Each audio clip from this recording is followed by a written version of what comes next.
Hello, everybody. It's me, Shannon LaBriere. I am live and loving it tonight. Welcome to Sunday Night Live, where we are going to explore the principles that allow us, that equip us to thrive in change.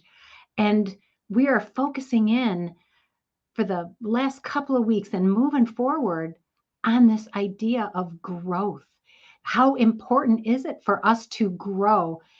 And I'm here to tell you all growth is change. So the better we get at navigating change, the better we get at responding to it, the better we get at maximizing it, the more impact we are going to have in our lives. The richer our relationships, the more we are going to influence people. So it is definitely worth talking about. Our Thrive principle tonight is going to be hashtag trust the process. Growth is a process. It might look like those plants grew 10 feet overnight, but they didn't. There was a process. It wasn't an instant. It might go fast. The process may go fast for you, just like it does for sometimes those little seedlings that we plant. A friend of mine has started some plants in some milk jugs or water jugs that she's almost made into a greenhouse. And it seems like overnight these things are just taken off. But there has been so much incremental growth happening before you finally see the ultimate result. So we're the same way. So we are going to trust the process. And I want to say hi to Philip. Yes, Philip's got it right up there. Our Thrive principle: trust the process. Trust the process. I want to now. This is going to sound a little different, you guys, but it's exciting. You guys know that Thumb Roast Coffee sponsors Sunday Night Live, and Thumb Roast Coffee is the best coffee ever. It's delicious. I love it so much. And I usually have a coupon code for you to get 15% off, but there's something really special going on right now at thumbroastcoffee.com.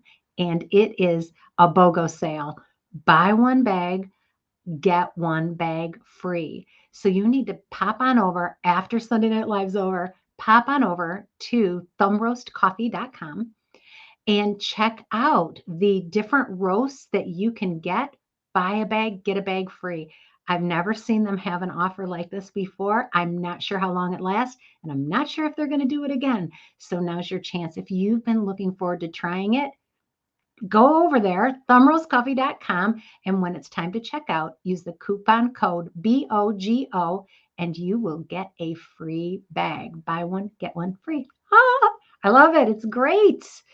All right, let's see who's popping on. Hi, Corey. It's good to see you.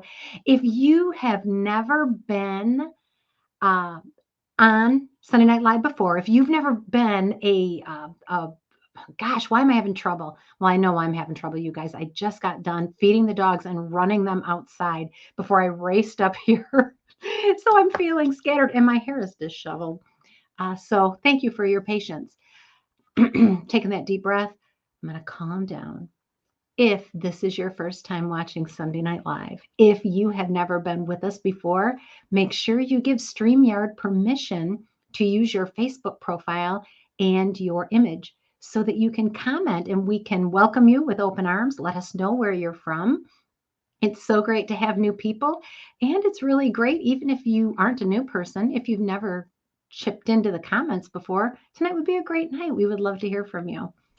So Corey says my BOGO order of thumb roast just got delivered. I'm excited to try some different roasts that I haven't had before. Yeah, I've got to go and order mine. I get thumb roast coffee delivered to my house monthly, but I might just have to get a couple of extra bags because this is a really good deal.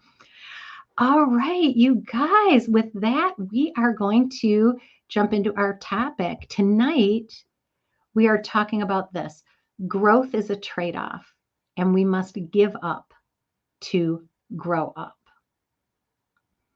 Life is growth is a trade off, and we must give up to go up. So, depending on who you ask, some people feel like, hey, it's easy to give some stuff up to grow. And that may be the case.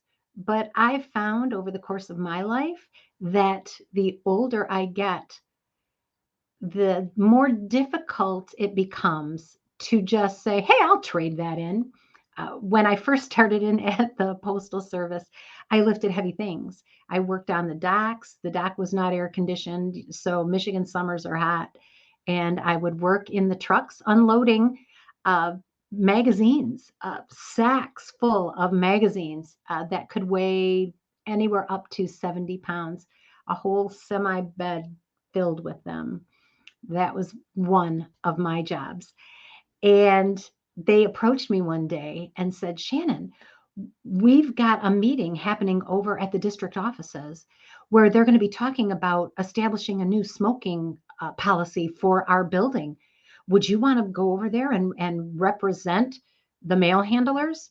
That was what my job title was. I was a mail handler. Would you like to go and speak on behalf of the mail handlers? You guys, that was an easy trade. Let me tell you, trading what we called a sack truck filled with magazines for a 2.5, 3 hour meeting with bigwigs over at the district office and the air conditioning. I'm in. It was an easy trade to make. Maybe you've had easy trades like that where it was like a no brainer. Yeah, don't mind if I do. Even though I was used to the job I had, even though I was accustomed to unloading those trucks, even though that was my comfort zone, it wasn't all that comfortable. So it was easy for me to make a trade. And my trade involved something that looked like, whoa, that's definitely better. It was low risk. I didn't have a lot to lose by taking that trade, by making good on that offer. Fast forward quite a few years, and I'm still a mail handler, but I've kind of moved up in the ranks and I've gotten myself a position where instead of having to use my back and my arms and my legs to pick up heavy sacks and transport them, I was driving a forklift. And it was like I felt like the queen of the whole plant. I got to wear a hard hat. I had my own forklift that I drove all night. It was fantastic. And I can't tell you how much easier it is to unload heavy things using a giant piece of equipment that is designed for just that job. So much easier. And I had an opportunity to go and work up as a manager. It wasn't a permanent position, it was just temporary. But they said, Shannon, would you like to come? Would you like to spend some time working in management? We've got some things that we think you'd be good at. And I jumped at that chance because it was just a temporary thing. But one day,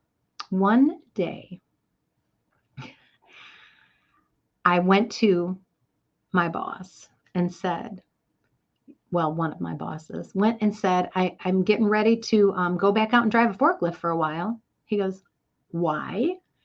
I said, well, even though I've got a lot going on up here, working with the managers, if I don't go back and drive that forklift for a week, they're going to take it away. I won't be able to drive it anymore. And the next time I have to go back and do my old job, I'm going to have to be using my brawn. And I don't like that. I don't want to have to lift those heavy sacks. And he asked me such an important question. Shannon, do you want to be a forklift driver? Is that your goal in life? I was like, absolutely not. It is not my goal. He said, then quit going back to the forklift. He sort of called me out. They were asking me to make a trade that didn't have a guarantee associated with it. Did I really want to take the risk of not going back and protecting my old position? I had no guarantees in my new one. The trade off became harder. And I want you to know that your trade offs, as you grow or as you invest your time, your talent, your energy in relationships, maybe in jobs, in pursuits, as you do that, the trade offs don't seem as easy. It's not as simple as, hey, you want to leave that hot, sweaty dock and go sit in a comfy office for 3 hours and talk? Yes, I do. Easy peasy. But the decisions got harder. I don't know where you are at in your growth journey, but I want you to know that just because the decisions may be more difficult or there may be more at risk doesn't mean that you can afford to start clinging to the old and clinging to the safety. All growth is change, and we can learn to embrace that. And I love John Maxwell has a lot to say about trade-offs, and I love his take on it. And what I'm talking to you about tonight, a lot of it comes from his book called The 15 Laws of Growth. And one of the laws is this: growth is a trade-off. We must give up to grow up. No question about it. So the difference between where we are and where we want to be is created by the changes we are willing to make in our lives. What changes are you willing to make?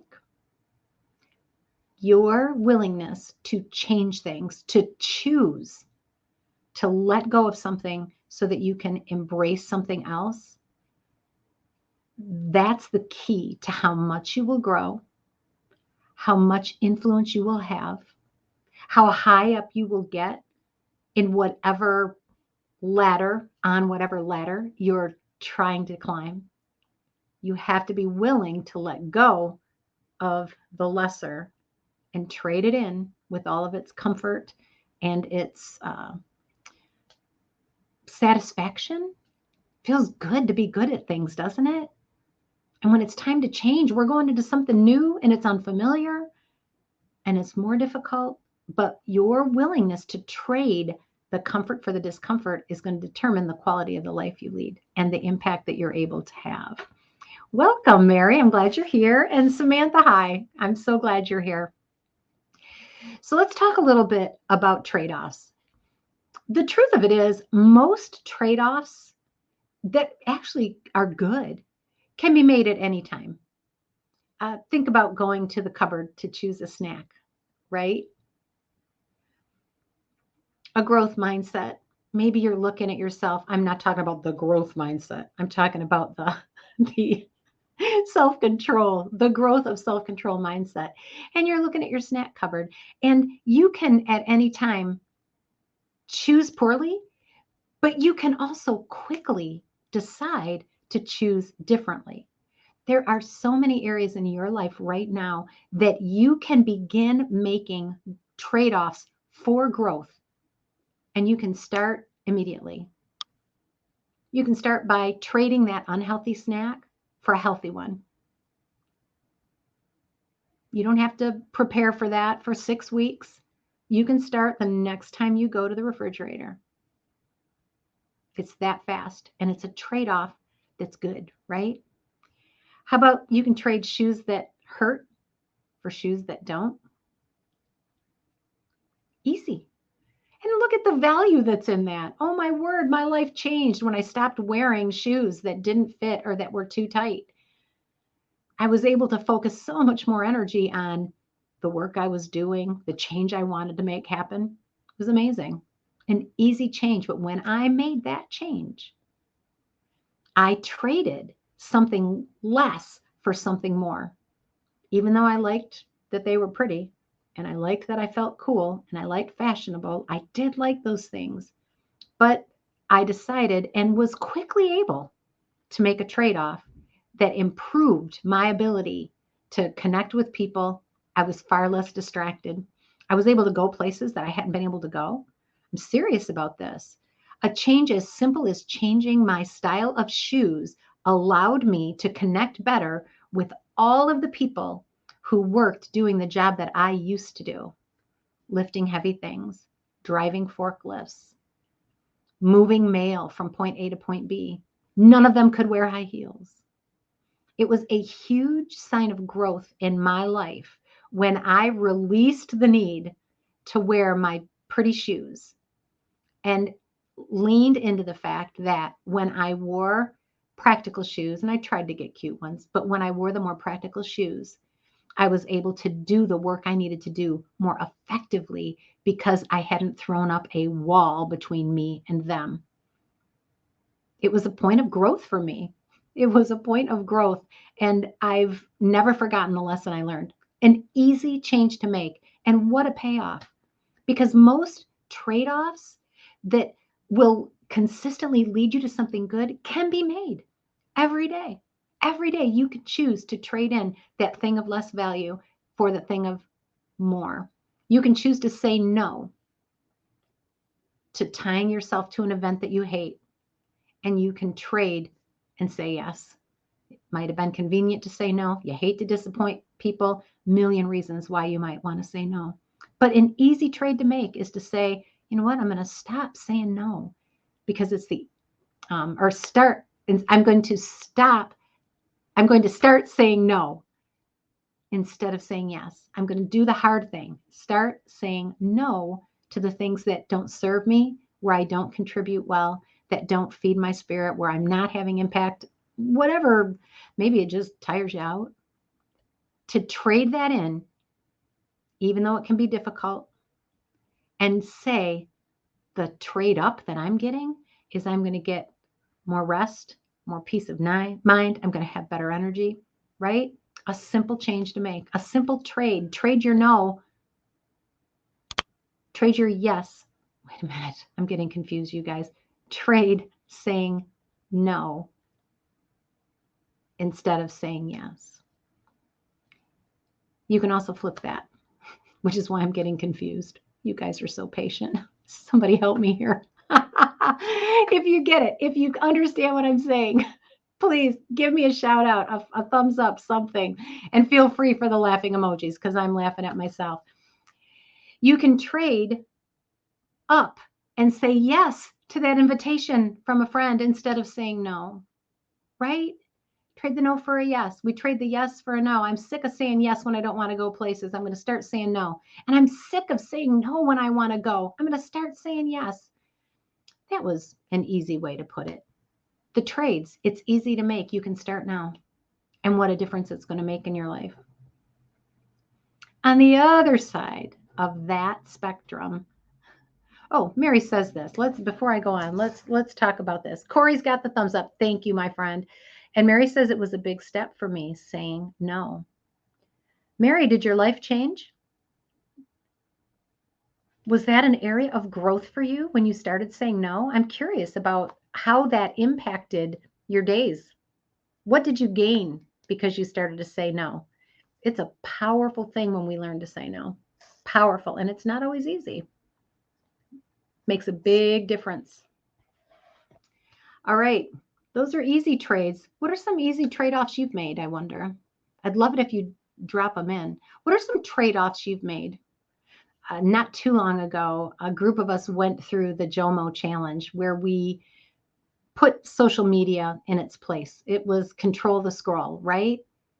We started saying no in that challenge. We started saying no to this mindless time spent on social media and traded that wasted time, traded it in for things that mattered more to us, connecting with our family, just taking a nap.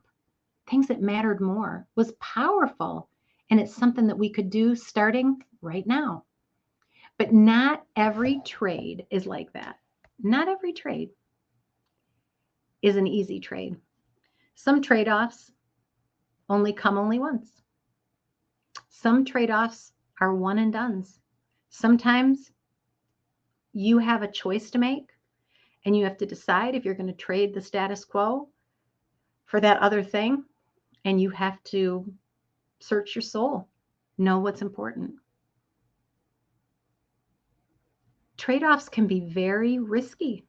There's no guarantee. We don't know what the future holds. And so when an opportunity comes our way, it's so important for us to understand what we value before we trade it in.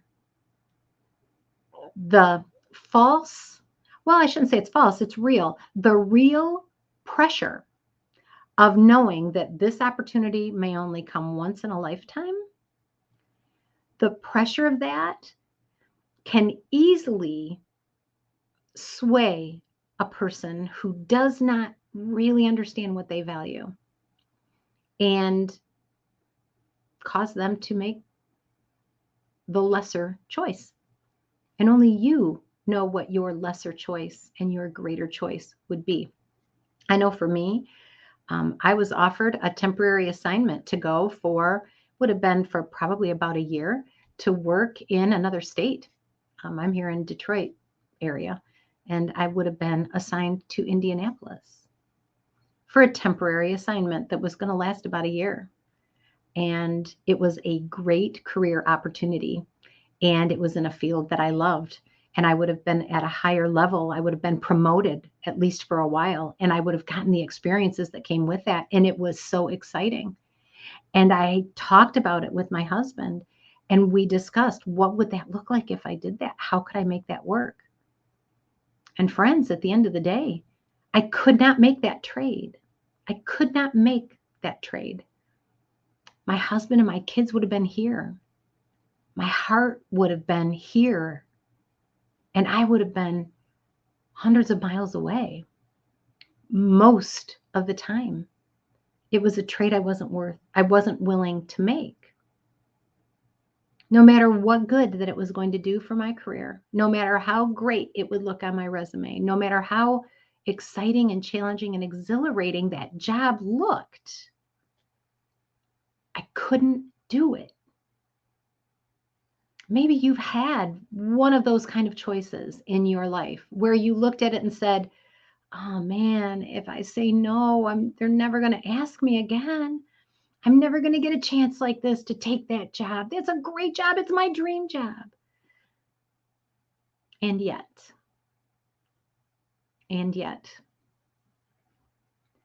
there are some choices that come your way that you know will never come again. I'm here to tell you that if you weigh the cost and you decide not to take those choices, when you choose aligned with your values, you have just traded what maybe everybody else thought was fantastic. You've just traded that thing that is worth far less than the relationship that you had with your family, the connections that you have, the other plans that you have for your life. Even if everybody else thinks what you're doing is dumb, you know if the trades you are making are good ones or bad. You know if the trade that is in front of you is going to allow you to grow and stretch. I'll tell you the worst reason to turn down an opportunity to make a trade, and that's fear.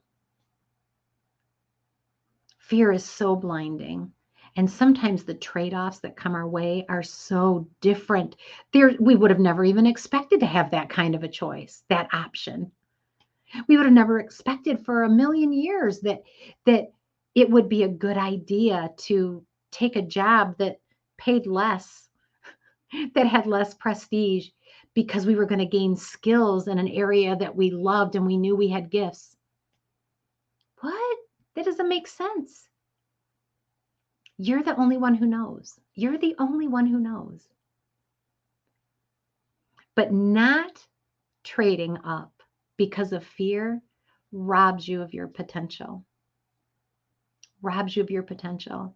I'm here to tell you that fear itself is just an indicator. It's just a flag. It's a spotlight that says, hey, look at this. Something crazy could happen. Are you aware? And if you can get comfortable looking at that fear and asking it to step aside, I want to look at this without the fear. What would I do if I knew I wouldn't fail? What would I do? What's the cost? Fear isn't a good reason to turn down an opportunity, but understanding that it would cost us more than we would gain, it collides with what we value, what we know is important. That's a reason. That's a reason. But if we are going to grow, we will have to make trades, because we never get something without giving something up. We release the good to take hold of the great. We just have to make sure we're not letting go of the great. That's the important thing. So Corey says, through the JOMO challenge, I traded my Facebook app for only the web version on my phone, which makes it a little harder to engage here live, talking about on Sunday Night Live, but it also makes it easier for me to stay focused and control my scrolling. a choice, right? You traded something good for something better. Congratulations, Corey. Well done. Mary said this week I was asked to work for a client that I had 3 years ago. I did not enjoy that client and I had to decide what to do, make more money or say no. I said no. Mary, I'm proud of you. That's fantastic. Well done. Well done. Not every trade is a good one. Trading peace of mind for some extra money is not a good trade. Oh my goodness. I love hearing that. All right. Thank you guys for sharing. And we'll get to this one here as we're wrapping up. Some trade offs are never worth the price. Some trade offs are just off limits. In my life, I will not ever trade my important relationships, my husband, my family, my dear friends. I will never trade those for a career. I will never trade those for my business. Not worth it. The Bible talks about this. Some people will gain the whole world, but they will lose their soul. Understand your soul is valuable. Understand what you value and do not trade it. Some things are just never worth the price. Growth involves trade-offs always. And if you're making good trades, you're growing. And I want you to know that if you made a few missteps, it's okay. You do the U-turn. Get back on track. Get back on track. I'm so grateful that my identity is rooted in knowing that God loves me and He's got my back. I'm a valuable person in His book and He'll take care of me even when I mess up. I don't really have to fear anything. My job is to guard my heart, make sure that the trades I'm making, to the degree that I can, that the trades I am making align with what's important to me and what are my values. And when I do that, I will grow. We're always giving up something, no matter what. If nothing else, we're giving up time, right? We're giving up time. Time is passing. You're investing it here. You're trading your time for something. We're always giving up something we value for something that we value more. The best trades are these, the ones that move us from simply focusing on success to focusing on significance. That's the kind of trade. Am I pursuing success or am I pursuing significance? That's where we grow in the ways that matter the most in our character, in our relationships, in our commitments. So I encourage you, look at the trade-offs you're making. Corey, like you said, through the JOMO challenge, and you traded your Facebook phone app for just the web version. The convenience, the fun, the accessibility of having it right there on your phone. You looked at that and said, this does not align with what's truly important to me. And you traded it for something else that was. We can each make those kind of decisions every day. But know this, that if you make no trades, you will not grow, because we always have to give up something to gain something better. We let go of the good to embrace the great. Just make sure that what you're taking hold of is greater. Make sure that the trade-offs you're making are the kind that move you closer to what you value, further into your purpose, and that you're not letting go of things that maybe you've lost sight of their importance in your life. That's important. All right, you guys, you're amazing. I love when you're here hanging out with me. Thank you for your comments, for your patience with me. I am so honored to be a part of your growth journey. And I wish you all the best this week. I will pray for you that God will bless you, that you will grow, that you will embrace the challenges that come your way, and that you will approach them using fresh eyes and fresh principles. Bree, Good to see you. You are welcome. And heart back. All right, you guys. I love you all. Mwah. Bye.